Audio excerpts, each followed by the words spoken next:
Pessoal, tem uma reportagem hoje muito interessante na Time sobre o real significado da vitória do Donald Trump, não só para as eleições futuras norte-americanas e no resto do mundo, mas também o impacto disso tudo é, para a criptografia, para a sociedade como um todo e para a própria subsistência de estados soberanos. A reportagem ela acaba indo um pouco além do que aquela análise, um pouco além daquela análise meramente superficial, porque o apoio da comunidade criptográfica e também o apoio de algumas grandes corporações, como MicroStrategy e agora outras corporações de capital aberto também estão criando seus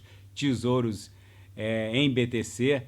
Tudo isso vai remodelar a maneira como novos candidatos vão se portar diante da criptografia e da própria BTC, que é o principal ativo criptográfico do planeta. O que eu quero dizer com isso?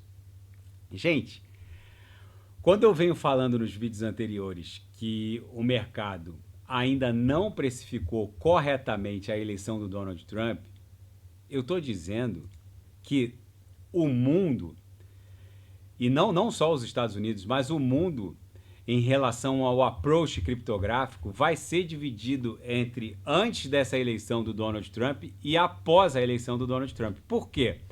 Porque os grandes players de Wall Street só estavam esperando a regulamentação para aportar pesadamente no mundo cripto. E agora que os grandes players de Wall Street, que basicamente gerem lá boa parte 80% da riqueza do planeta, tá lá naqueles fundos de previdência lá dos velhinhos dos países ricos. E basicamente esses grandes fundos de previdência são geridos pelos grandes players de Wall Street, uma BlackRock que controla 80% das grandes corporações do planeta, ou tem uma participação expressiva nessas corporações, e por aí vai. O que eu quero dizer com isso? Eu, que, futuros candidatos que se apresentarem hostis à criptografia ou silenciarem sobre a criptografia terão uma chance basicamente insignificante de vitória, porque as pessoas elas possuem uma concepção errada sobre a subsistência do Estado. O mundo pós-revoluções burguesas, o mundo após a Revolução Francesa, encontrou na Federação Americana o berço onde melhor ecoou aqueles limites ao poder estatal. Então, as constituições ocidentais pós-revoluções burguesas claramente impuseram um limite aos poderes do Estado, né? Rompendo aquela sistemática do Estado absolutista pré-Revolução Francesa. Só que em nenhum lugar do mundo esse limite ao poder do Estado ecoou de forma tão retumbante quanto nos Estados Unidos.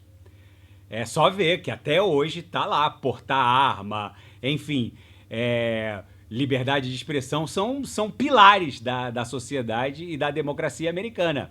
Basicamente, o Hugo Chávez, lá quando era ditador, antes da sua morte, quando era o ditador da Venezuela, foi para uma Assembleia Geral da ONU, ofendeu o George W. Bush, na época que era o presidente americano, falou o que quis e o Bush até comentou, olha, ele só pode falar isso porque ele está nos Estados Unidos, onde ele pode falar o que ele quiser. Mas enfim, o que eu quero dizer com isso é o seguinte, após essa vitória do Donald Trump e a chegada dos institucionais corporativos no mundo cripto, os Estados Unidos e o mundo não serão mais os mesmos. Por quê?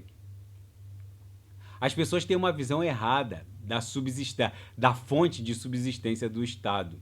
As pessoas acham que a principal fonte de subsistência do Estado é a arrecadação tributária, quando não é. A principal fonte de subsistência do Estado é a impressão de riqueza. É o M2, né? O Money Measure, que os economistas chamam de expansão da base monetária. É um nome bonitinho para dizer que eles estão criando riqueza imprimindo shit e coisa. Não é só empresa. Aqui eu estou no M2 brasileiro, mas do evento pandêmico até hoje, na pandemia, existiam 3,20 trilhões de reais em circulação. Hoje já tem 6,4 trilhões de reais em circulação. Basicamente, dobrou. Mas se a gente for pro M2 americano, a coisa é muito mais sinistra. Na pandemia, existiam 14 trilhões de dólares em circulação. Hoje já tem 21 trilhões de dólares em circulação. O que eu quero dizer com isso? Eu quero dizer que a massa de eleitores e os súditos dos estados soberanos passarão a ter acesso a uma reserva de valor real, efetiva, mais contundente até que o ouro. O ouro, para quem não sabe, é altamente inflacionário. Se o preço do ouro explode, as mineradoras de ouro podem duplicar ou triplicar a produção de ouro, porque ouro, na verdade, é energia, né? A natureza oferta 1 grama de ouro por tonelada de cascalho e terra revolvida. Então, quanto maior o preço do ouro, mais energia as mineradoras podem gastar para revolver mais toneladas de terra e cascalho. Então, a exemplo do Bitcoin, que é matematicamente raro, o ouro é geologicamente raro, o ouro é muito mais inflacionário que a BTC, que o Bitcoin, porque só é possível se produzir 3 Bitcoins a cada 10 minutos. Hoje, a partir de 2028, vai cair para 1,5. Mas agora que os súditos dos estados soberanos vão ter acesso por vias corporativas e institucionais a uma verdadeira reserva de valor, a própria subsistência dos estados agora encontrou um limite contundente nessa impressão desenfreada de riqueza, porque agora os estados soberanos basicamente vão criar 2 segmentos de pessoas: aquelas livres como elas jamais sonharam, que serão os detentores de Bitcoin e dos melhores criptoativos, e aquelas escravas como jamais poderiam pensar nos seus piores pesadelos, que são aquelas que ainda estarão seguindo lá as fileiras das divisas fiduciárias soberanas. O que eu quero dizer com isso? Após a eleição do Donald Trump, o mundo está prestes a presenciar a maior corrida em termos de concentração de renda e riqueza da história. Muitas pessoas vão ter saudade dos anos de 2020, 21, 22, 23 e 24. Porque a quantidade de riqueza concentrada nas mãos de quem vai ter BTC, comparada à riqueza de quem não terá BTC e criptoativos, vai ser tão bizarra e abissal que as pessoas, principalmente os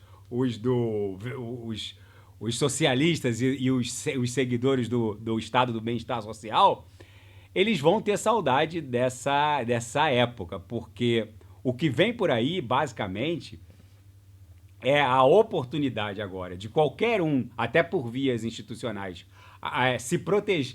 Qualquer um vai poder se proteger dessa expansão bizarra do M2, né, do Money Measure, que os economistas chamam de forma graciosa de expansão da base monetária, mas na verdade eles estão imprimindo shit coisa e diluindo o valor dos reais que vocês recebem como salário, ou dos dólares que um funcionário público americano recebe como salário. Enfim, essa expansão do M2 vai ficar cada vez mais dramática. Por quê? Porque além dos súditos desses estados ocidentais terem meios de se proteger contra expropriações estatais, agora, mais do que nunca, a subsistência dos estados soberanos vai depender cada vez mais da impressão de riqueza.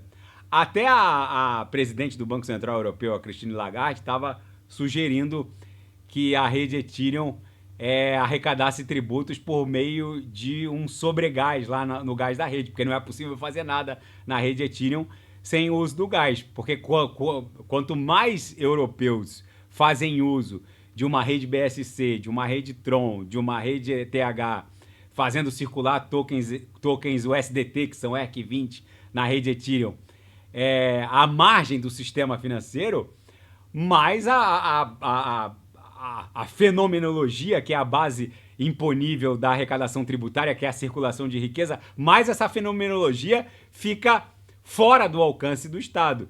Então, aí a Christine Lagarde e os técnicos do Banco Central Europeu sugeriram a tributação da rede Ethereum pelo gás. Não é que não seja algo que não vá acontecer, pode até acontecer nos Estados Unidos e provavelmente vai acontecer.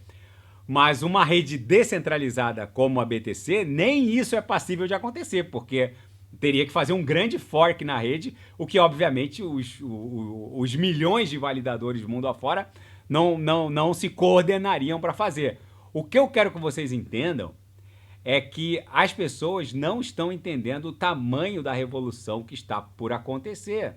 As pessoas não conseguem realizar mentalmente o impacto que é a eleição do Donald Trump, porque os grandes players de Wall Street só estavam esperando isso, a eleição do Donald Trump, para aportar de forma definitiva no mundo cripto. E a partir de agora, dificilmente um candidato hostil à criptografia sequer vai vencer uma eleição nos Estados Unidos, porque as pessoas vão perceber que ali é um ponto de inflexão brutal aos poderes estatais. Mesmo aqueles que vão chegar atrasados no mundo cripto, os criptocéticos vão perceber que ali, diante da expansão do M2, ali é um porto seguro contra a impressão desenfreada de riqueza. É um porto seguro inclusive contra a expropriação estatal. É um porto seguro contra impõe por si só um limite aos poderes do Estado.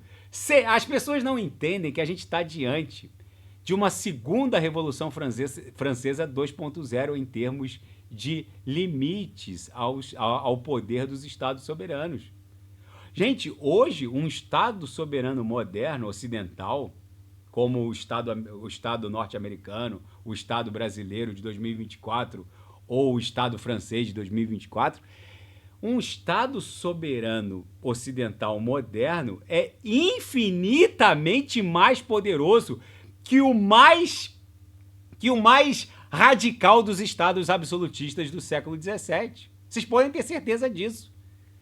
No século XVII, se você se separasse da sua esposa, o que não era nem passível de acontecer por conta dos controles religiosos, mas se você não vivesse mais com a sua esposa, não teria um rei absolutista impondo a hora e quantos dias por semana você poderia ver seu filho. E hoje isso acontece.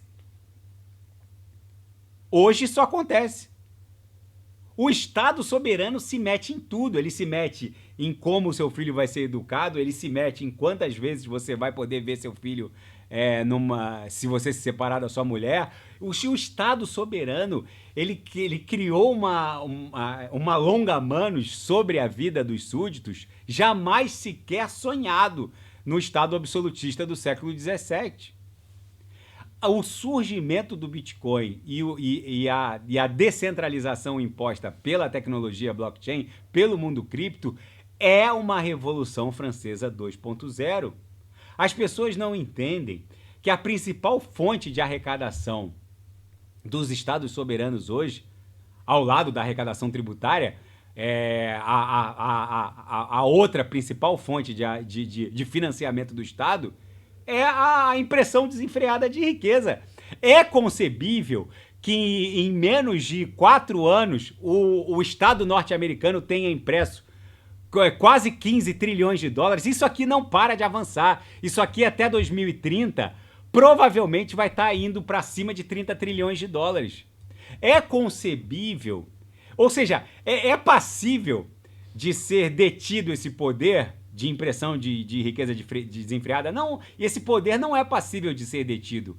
Mas o acesso a ativos como o Bitcoin vai proteger os súditos de maneira nunca antes pensada desde a Revolução Francesa. Gente, não ousem estar desembarcados do mundo cripto. Quem não sabe o que comprar é só clicar no link abaixo, Gemas Altcoin Alert. A revolução que está se avizinhando não encontra precedentes em todos os ciclos anteriores. Por isso que o Arthur Reis está falando que a Bitcoin vai a $1 milhão, por conta da inacreditável tendência de impressão de riqueza por estados soberanos. No M2 a gente calcula não só os dólares em circulação, os reais em circulação, mas também a expansão da base monetária com impressão de treasuries, de bonds, de notas do Tesouro Nacional Brasileiro. Tudo isso só vai expandir ainda mais a base monetária imposta de forma fiduciária por estados soberanos. Tá bom? Daqui a pouco eu volto. Vou fazer TRX, AVAX e quem quiser sugerir é só colocar nas mensagens abaixo. Grande abraço, até daqui a pouco.